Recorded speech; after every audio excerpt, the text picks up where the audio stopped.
تعلیمات دین، تعلیمات سیدنا حسین رضی اللہ تعالیٰ عنہ سے دوری ہے۔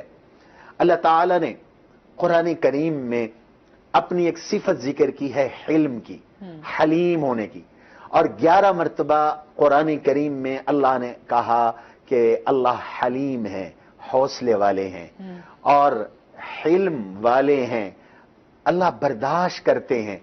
حلم کس کو کہتے ہیں؟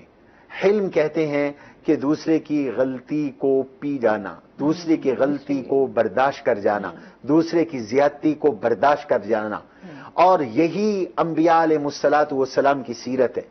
ہم اگر قرآن کریم کو دیکھیں تو ابراہیم علیہ السلام کو کہتا ہے کہ ابراہیم کون تھے؟ لَأَوَّاهٌ حلیم، ان ابراہیم لَأَوَّاهٌ حلیم۔ حضرت ابراہیم علیہ السلام اللہ کے سامنے آہوزاری کرنے والے تھے، حلم اور حوصلہ کرنے والے تھے۔ اور اللہ نے اگر ہم دیکھیں تو انہوں نے جو اللہ سے اولاد مانگی اور اللہ نے انہیں اولاد دی تو اس کے بارے میں بھی فرمایا بشرناہ بغلام حلیم، ہم نے حضرت ابراہیم علیہ السلام کو حوصلے والے حلم والے بچے کی بشارت دی۔ یہ غلام حلیم حضرت اسحاق علی نبینا علیہ السلام ہے۔ ان کی صفت یہ ہے کہ وہ حوصلے والے تھے، وہ برداشت والے تھے۔ اور دوسرے بیٹے حضرت ابراہیم علیہ السلام کے بارے میں فرمایا وَاذْكُرْ فِي الْكِتَابِ اسماعیل إِنَّهُ كَانَ صَادِقَ الْوَعْدِ وَكَانَ رَسُولًا نَبِيًّا، وہ وعدے کے سچے تھے۔ اور ان کے بارے میں فرمایا وہ حلیم تھے۔ اور پھر ہمارے آقا جب حضور نبی کریم صلی اللہ علیہ وسلم کا تذکرہ قرآن کریم میں آیا تو آپ کی نرمی کو اللہ نے اجاگر کیا۔ آپ کتنی نرم طبیعت کے تھے، کتنے حوصلے والے تھے، کتنی برداشت والے تھے۔ چنانچہ آپ دیکھیں اللہ فرماتے ہیں فَبِمَا رَحْمَةٍ مِّنَ اللَّهِ لِنْتَ لَهُمْ، یہ آپ پر اللہ کی خصوصی رحمت ہے کہ آپ سب کے لیے نرم ہیں، آپ کی طبیعت میں بے حد نرمی ہے۔ وَلَوْ كُنْتَ فَظًّا غَلِيظَ الْقَلْبِ لَانفَضُّوا مِنْ حَوْلِكَ، فرمایا کہ ایک ہوتا ہے آدمی سخت طبیعت ہو، ایک سخت زبان ہو، میرے حبیب نہ آپ سخت طبع ہیں نہ آپ سخت زبان ہیں۔ اگر آپ سخت طبع ہوتے، سخت زبان ہوتے تو یہ دن بدن آپ کی جماعت نہ بڑھتی اور یہ آپ کا پیغام نہ بڑھتا۔ دن بدن یہ جو آپ کی دعوت سے آپ کا پیغام بڑھ رہا ہے اور آپ کے صحابہ کرام کی جماعت میں اضافہ ہو رہا ہے، یہ آپ کی نرم خوئی کی وجہ سے ہے، نرم گوئی کی وجہ سے ہے۔ وَلَوْ كُنْتَ فَظًّا غَلِيظَ الْقَلْبِ لَانفَضُّوا مِنْ حَوْلِكَ، اور امت کے لیے پیغام ہے حضور کے واسطے سے فَاعْفُ عَنْهُمْ، اللہ کہتے ہیں لوگوں سے درگزر کرو، فَاعْفُ عَنْهُمْ وَاسْتَغْفِرْ لَهُمْ، اور اگر آپ کے چھوٹوں سے کوئی غلطی ہو جائے ان کو درگزر کرنے کے ساتھ اللہ سے بھی ان کے لیے معافی مانگے۔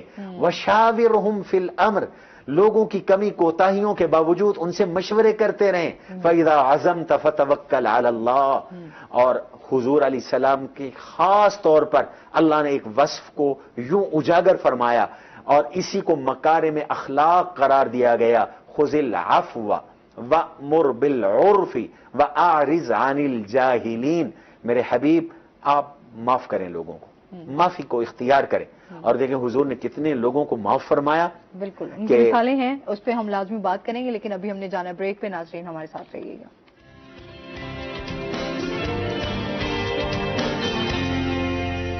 ایک ناظرین روہیہ 10 میں آپ کو خوش آمدید کہتے ہیں۔ جی کنٹینیو کریں گے۔ جی میں عرض کر رہا تھا کہ جناب رسول اللہ صلی اللہ علیہ وسلم کے حلم اور حوصلے کے ہم کون کون سے واقعے کو یاد کریں کہ آپ آرام فرما رہے ہیں ایک غزوے سے واپسی پر، ایک سایہ دار درخت کے نیچے ایک مشرک آتا ہے اور وہ آپ کی لٹکی ہوئی تلوار کو اٹھاتا ہے اور کہتا ہے من یمنعک منی، بتائیے آپ کو مجھ سے کون بچائے گا؟ آپ نے فرمایا اللہ، مجھے اللہ بچائے گا۔ تو آپ نے اس طرح لفظ اللہ فرمایا کہ اس پر رعب طاری ہو گیا اور اس کے ہاتھ لرز گئے، تلوار گر گئی۔ آپ نے وہ تلوار اٹھائی اور فرمایا بتاؤ اب تمہیں کون بچائے گا؟ تو اس نے کہا مجھے آپ کے اخلاق سے امید ہے۔ آپ نے درگزر فرما دیا۔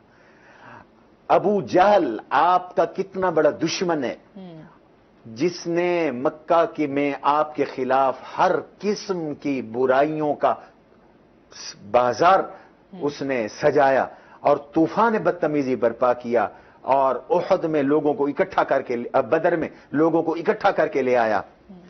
آپ صلی اللہ علیہ وسلم نے جب مکہ فتح فرمایا تو اس کا بیٹا حضرت عکرمہ بن ابی جہل وہ مکہ چھوڑ کر نکل گئے. کشتی ان کی بھور میں پھنس گئی. تو وہاں جب پہنچے کشتی میں تو دل میں یہ خیال آیا کہ اگر اللہ کے سوا کوئی معبود ہوتا تو نہ ہم سے مکہ جاتا اور نہ میری کشتی پھنستی. دل ہی دل میں کہا اللہ اگر اس کا دین سچا ہے تو ہماری کشتی کو نجات دے، میں واپس جا کر اس کا کلمہ پڑھوں گا، ایمان قبول کروں گا. کشتی کو نجات مل گئی. ساحل پر آ گئے. بیوی پہلے سے انتظار میں تھی، وہ پہلے مسلمان ہو چکی تھی. حضور نے اس کی بہو، ابو جہل کی بہو کا اسلام قبول کیا اور پھر کہا کہ کہاں پھرتے ہو؟ جئتک من اوصل الناس و ابر الناس، میں اس ذات سے تیرے لیے پناہ لے کے آئی ہوں جو اس دھرتی میں سب سے زیادہ نرمی اور نیکی کرنے والے ہیں اور سب سے زیادہ صلہ رحمی کرنے والے ہیں، میرے ساتھ چلو. چنانچہ جب وہ آئے اور عکرمہ پہنچ رہے تھے تو میرے آقا کا حلم اور حوصلہ دیکھیں. ایسے شخصوں کو تو دشمنوں کو آج لوگ قتل کروا دیا کرتے ہیں. ہم دیکھتے ہیں افغانستان میں، عراق میں کیا ہوا، ہزاروں لوگوں کو امریکہ نے قتل کروایا جو انسانی حقوق کا علمبردار ہے. لیکن یہاں حضور علیہ السلام نے صحابہ سے پہلے فرما دیا ان عکرمۃ یأتیکم مسلما، عکرمہ کلمہ پڑھتے ہوئے آ رہے ہیں، فلا تسبوا اباہ، اس کا جو باپ ہمارا دشمن تھا اس کو بھی برا بھلا نہ کہنا، اس کو بھی گالی نہ دینا. فإن سب المیت یؤذی الحی، مردہ کو گالی دینے سے زندہ کو تکلیف ہوتی ہے. وہ آیا اور حضور نے اس کے لیے اس کا کھڑے ہو کے استقبال کیا اور وہ شرمندہ ہوا. سیدنا حسین رضی اللہ عنہ کی سیرت کا ایک عجیب واقعہ میرے سامنے ہے. باندی وہ سالن لے کر کھڑی تھی تو کسی وجہ سے اس کا پاؤں پھسلا اور سالن حضرت حسین رضی اللہ تعالیٰ عنہ کے کپڑوں پر گر گیا. سیدنا حسین رضی اللہ عنہ کو شدید غصہ، فطری امر ہے. تو جب حضرت حسین نے اس کو غصے کی نظر سے دیکھا تو اس نے فوراً قرآن کریم کی آیت تلاوت کی اور کہا والکاظمین الغیظ، اللہ کے نیک بندے غصہ دباتے ہیں. حضرت حسین نے فرمایا میں نے اپنا غصہ ختم کر دیا. اس نے کہا والعافین عن الناس، قرآن کا اگلا جملہ ہے والعافین عن الناس، اللہ کے نیک بندے لوگوں کو درگزر کرتے ہیں. سیدنا حسین رضی اللہ عنہ نے فرمایا میں نے تجھے معاف کیا. اس نے کہا اگلا جملہ ہے واللہ یحب المحسنین، صرف معافی نہیں پھر حسن سلوک بھی کرنی ہے. اللہ حسن سلوک کرنے والوں سے محبت کرتے ہیں. سیدنا حسین نے فرمایا میں نے تجھے آزاد کیا. یہ حضرت حسین رضی اللہ عنہ کی تعلیم ہے. آج ہمیں برداشت پیدا کرنی ہے، اپنے اندر حوصلہ کرنا ہے. انہی ناگوار حالات کے لیے پیغام صبر آیا ہے، یا ایھا الذین آمنوا استعینوا بالصبر والصلاۃ. تو اس لیے اللہ تعالی ہمارے معاشرے میں حوصلہ اور صبر اور برداشت پیدا فرما دے. تو بہت ہی خوبصورتی سے آپ نے اس چیز کو بیان کیا اور بہت ہی خوبصورت آپ نے مثالیں بھی ہمارے سامنے پیش کی. اچھا سلیم صاحب، جس طرح ابھی پیپلز پارٹی کی اگر ہم بات کریں تو آپ کیا سمجھتے ہیں کیا صورتحال ہے اس ٹائم؟ اس وقت پیپلز پارٹی کی صورتحال پنجاب میں خاصی خراب ہے، اور جو محترمہ بے نظیر بھٹو صاحبہ کے دور میں اور بھٹو صاحب کے زمانے میں پیپلز پارٹی کو عروج حاصل تھا وہ اب حاصل نہیں ہے. اور اس کی ایک وجہ یہ ہے کہ جب محترمہ بے نظیر بھٹو صاحبہ دہشت گردی کا شکار ہوئیں، اس کے بعد پھر آصف علی زرداری صاحب اور بلاول بھٹو زرداری صاحب کو سیکورٹی کے حصار میں لیا گیا تاکہ دوبارہ ہمارے ساتھ کوئی اس طرح کا بڑا حادثہ نہ ہو.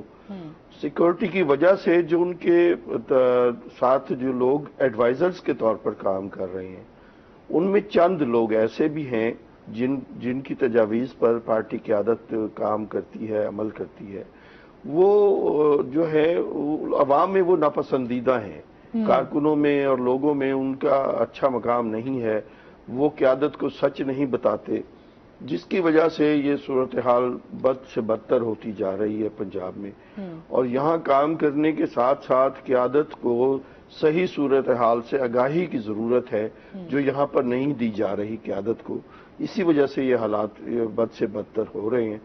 اور جبکہ بلاول بھٹو زرداری صاحب آپ کے سامنے ہے کہ دن رات کام کرتے ہیں، دورے کرتے ہیں، لوگوں سے ملتے بھی ہیں، لیکن یہ ہے کہ اور یہاں اس وسیب میں یوسف رضا گیلانی صاحب ہیں، تو اس طرح سے مخدوم سید احمد محمود صاحب ہیں، سب لوگ کام کرتے ہیں، لیکن جو انہیں آگاہی دیتے ہیں، جو صورتحال سے آگاہ کرتے ہیں، وہ انہیں صحیح صورتحال سے آگاہ نہیں کرتے، جس کی وجہ سے نتائج اچھے نہیں آ رہے اور پارٹی جو ہے نا اس مقام پر نہیں ہے جس مقام پر ہونا چاہیے۔ اگر ہم جنوبی پنجاب کی بات کریں، ملتان میں بھی اب ضمنی الیکشن ہونے کے لیے جو ہے موسیٰ گیلانی جو ہیں وہ نامزد ہوئے ہیں، ان کے حوالے سے آپ کیا کہنا چاہیں گے؟ کیا لگتا ہے آپ کو؟ موسیٰ گیلانی صاحب اچھا کام کرتے ہیں، اپنے حلقے میں بھی بڑے مؤثر ہیں، اور انہوں نے جب پیپلز پارٹی کی حکومت تھی اس وقت ترقیاتی کاموں کا جو جال بچھایا تھا اپنے حلقے میں، اور سید یوسف رضا گیلانی صاحب نے جیسے شہر میں کام کیا تھا، تو لیکن یہاں پر صورتحال یہ ہے کہ لوگ ووٹ دینے کے لیے نکلتے نہیں ہیں، ان کو نکالنا پڑتا ہے، اور اگر جس امیدوار کی ٹیم جو ہے وہ ووٹرز کو نکال لیتی ہے وہ کامیاب ہو جاتا ہے۔ میں سمجھتا ہوں کہ جو سابقہ الیکشن ضمنی ہوا ہے اس میں جو ناکامی ہوئی ہے، اس کے بعد ایسی حکمت عملی بنائی جا رہی ہے کہ جس سے انشاءاللہ تعالی سید علی موسیٰ گیلانی صاحب بھاری اکثریت سے کامیاب ہوں گے۔ آپ سمجھتے ہیں کہ کیا اس کے بعد جو ہے وہ لائحہ عمل جو ہے وہ بنایا جائے گا ضمنی الیکشن کے بعد؟ جی، ضمنی الیکشن کے بعد عوامی خدمت کا ایک ہی لائحہ عمل ہے کہ پارٹی کو عوام سے اور کارکنوں سے رابطہ رکھنا چاہیے اور ان کے دکھ سکھ میں شامل ہونا چاہیے، اور جو عوامی تکالیف ہیں اس وقت کولیشن گورنمنٹ ہے، تو پیپلز پارٹی اور نون لیگ اور دیگر جو جماعتیں ہیں، مولانا فضل الرحمان صاحب کی جماعت، سب لوگوں کو مل کر ایسا لائحہ عمل بنانا چاہیے جس سے عام آدمی پر جو اس وقت مہنگائی اور بے روزگاری کا جو بوجھ ہے وہ کم کیا جا سکے اور لوگوں کو ریلیف مل سکے۔ اور اگر آپ عوام کو ریلیف نہیں دیں گے تو آپ جتنے مرضی اچھے ہوں، عوام آپ کے ساتھ نہیں کھڑے ہوں گے۔ آج مہنگائی کا یہ عالم ہے کہ جو سفید پوش آدمی ہے اس کا گزارا نہیں ہے۔ آپ اس اندازہ کیجئے جو 1500 روپے کی مزدوری کرنے والا آدمی جسے کبھی مزدوری ملتی ہے اور کبھی نہیں ملتی، اس کے گھر کا اس کا حال کیا ہوگا، اس کے بچوں کا، اس کی فیملی کا کیا حال ہوگا۔ اس کے لیے میں تو یہی عرض کروں گا کہ جتنے بھی حکمران آ رہے ہیں یا آئیں گے یا اس وقت موجود ہیں، ان کو اس ملک کی فلاح و بہبود کے لیے، عوام کی اس جو ہے وہ معاشی حالت کو بہتر بنانے کے لیے اور اس ملک کو استحکام دینے کے لیے کام کرنا چاہیے۔ اور یہ جو الزام تراشی کا سلسلہ ہے، یہ جو بڑے ٹائم سے جو ہم دیکھ رہے ہیں نا، سیاست کا ایک تماشا ہی بن چکا ہے، تماشا بنا دیا گیا ہے، جبکہ سیاست جو ہے ایک عبادت کا نام ہے، اور اس میں جو لوگ کام کرتے ہیں، اگر کوئی غلط آدمی ہے تو عوام کو اسے ریجیکٹ کر دینا چاہیے، اور عوام کو جو ووٹ دینے کا حق ہے اسے آزادانہ اور خود مختاری اس کو ہونی چاہیے کہ وہ جس کو چاہے وہ ووٹ دے، اور جو اس کے ووٹ سے کامیاب ہو اسے وہاں پر کام کرنے کا موقع ملنا چاہیے۔ بالکل، بہت شکریہ۔ آپ سے مزید بھی جانیں گے ناظرین، ابھی ہم نے جانا ہے بریک پہ، ہمارے ساتھ رہیے گا۔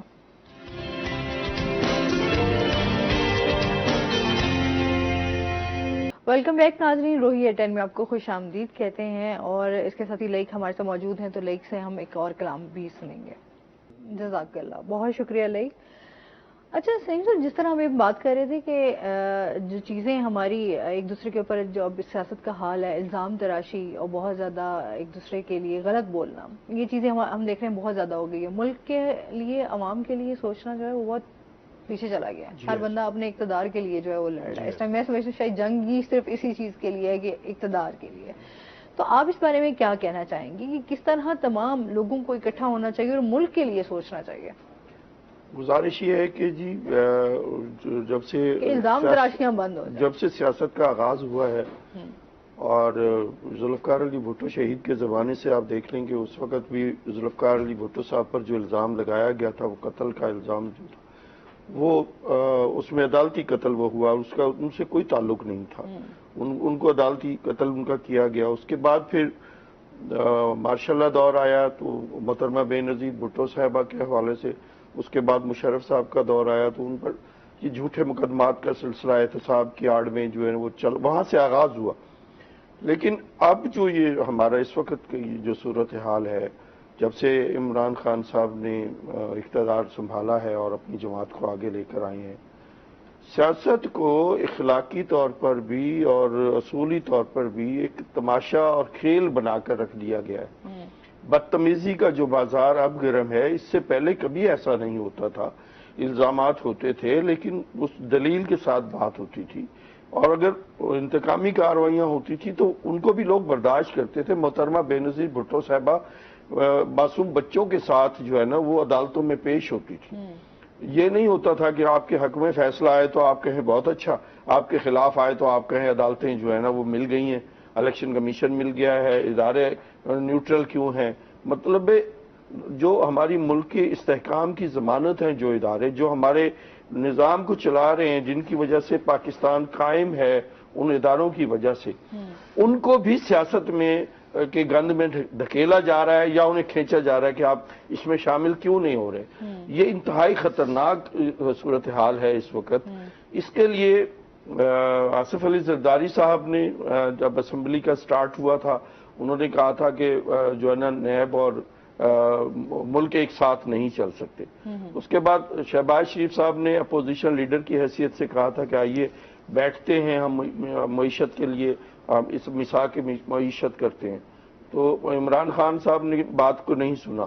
اب وہ وزیر اعظم کی حیثیت سے انہوں نے کہا کہ آئیے ہم مل بیٹھتے ہیں اور ملک کی سلامتی کے لیے اور اس کی معیشت کی بحالی کے لیے کچھ کرتے ہیں. لیکن کوئی آدمی اس پر توجہ دینے کے لیے تیار نہیں ہے. بالکل. اچھا، بڑی ضرورت ہے اس ٹائم کے سب کو متحد ہونے کی. اچھا، ٹائم ہمارے پاس بہت شارٹ ہے، اس کے لیے جو ہے میں چاہوں گی کہ آپ کوئی میسج دینا چاہیں علامہ صاحب. جی، میرا قوم کو یہ میسج ہے کہ محرم الحرام کے ان دنوں میں رواداری کو فروغ دیں.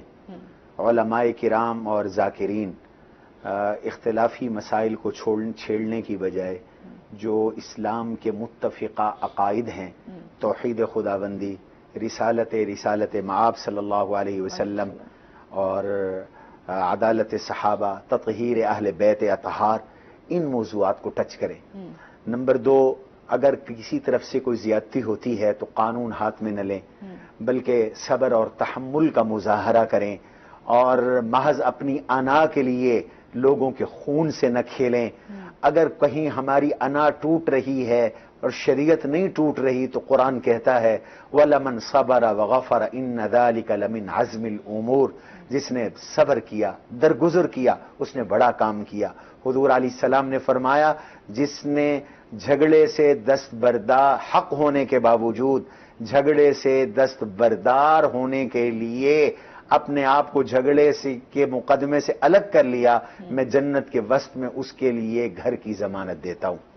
ہمیں مقدس شخصیات کا ان دنوں احترام کرنا چاہیے.